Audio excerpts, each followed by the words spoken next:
Sumainyo ang kapayapaan. Magbigayan kayo ng kapayapaan sa isa't isa.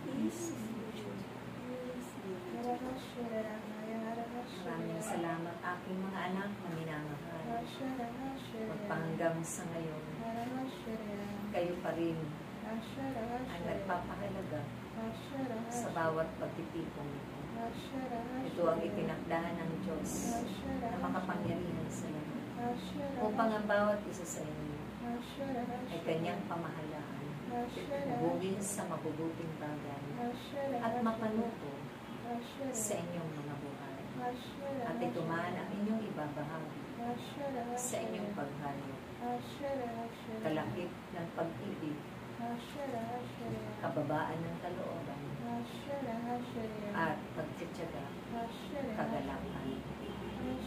Naway aking mga anak, huwag ninyong panghinawaan, paglingkuran ng inyong mga kapwa-tao. Ipanalangin sila, lalong-lalo na ang dumanas na inyong mga kapatid, ng mga kapighatian, at mga trahedya sa kanilang mga buhay. Ganon din ang inyong bayan. Patuloy ninyong ipanalangin ito upang hindi maganap ang nakatakda. Ang pagpupuri sa Diyos ay huwag ninyong ipagwalang bahal. Naging ganapin ito sa tuwing kayo'y nagkakatipon, maging sa bawat tahanan ninyo, bago pa man kayo manalangin ang banal na Santo Rosario.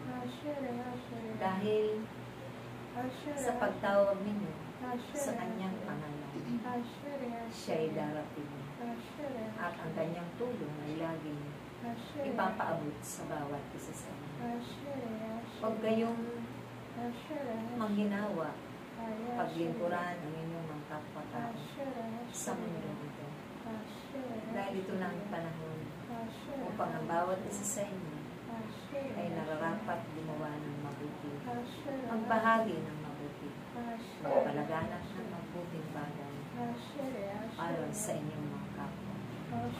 Sila man ay inyong ipanalangin upang makamtan din nila ang bagong buhay sa piling ng Diyos, upang makamtan nila ang pagkakataon ay binibigay ng Diyos sa kanilang lahat, na manubalik sa piling ng Diyos, higit ang kanilang mga pananampalataya sa Diyos na makapangyarihan. Pagkamit sila ng liwanag sa pamamagitan ng inyong mga ibinabahaging mabuting balita at pinapatutuhanan sa inyong mga karanasan, sa inyong buhay paglilingkod sa Diyos. Kaya't huwag ninyong hayaan na hindi ninyo magampanan ang inyong mga tungkulin ng buong puso, buong katapatan, habang kayo'y narito pa sa mundong ibabaw. Dahil yan ang ibinigay ng Diyos na pagkakataon upang kayong lahat ay makapag-ibig ang kayamanan sa Kanya.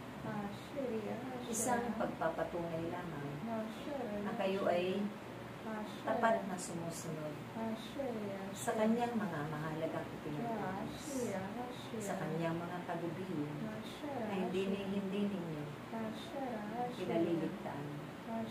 Lagi ninyo itong sila sa katuparan na naayon sa Kanyang kalooban.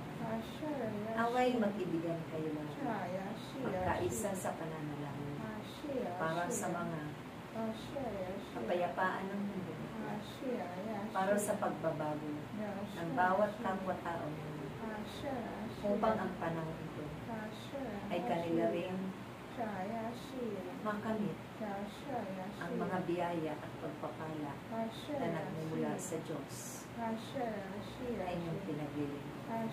At lubusan ding makilala nila ang Diyos na makapangyarihan sa lahat, kung saan nagmula ang kanilang buhay, kung sino ang nagkakaloob sa kanila, ang kanilang mga pangangailangan at biyaya.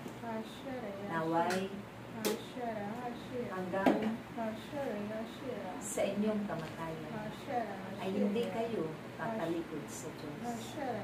Hindi kayo hihintod sa inyong mga paglilingkod. Lagi kayong may pagkakaisa, pagtutulungan, pagmamalasakitan, paggagalangan sa isa't isa, pagpapatawaran. Dahil ang mga bagay na ito ay marapat makita sa inyo mga paggawa upang laging maparangalan ang banal na pangalan ng Diyos. Hangarin ninyo na kayo'y makadaan sa makipot na pintuan, patungo doon sa kalwalatian, naroon ang Diyos na makapangyarihan sa inyo. At diyan, nawa na mabubuting bagay na inyong natututunan ay lagi ninyong ibahagi sa inyong mga kapwa-tao. Di lamang sa inyong mga mahal sa buhay, sa inyong mga kakilala, kaibigan, at ng mga nakakahalubilo sa bawat pagtitipon, upang ang biyaya at ganting pagpapala ng Diyos ay sumakanla. Maraming salamat aking mga anak. Iniibig ko kayo. Mahalaga kayo sa akin.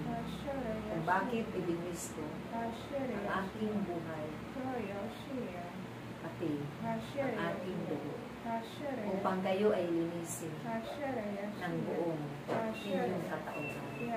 Kaya't sa pamamagitan ng paanyaya ng Diyos na makapangyarihan sa lahat, naway hindi ninyo ito makakaligtaan.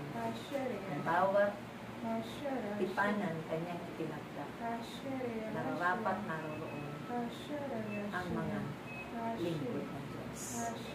Maraming salamat sa ngalan ng Ama, ng Anak, at ng Espiritu Santo.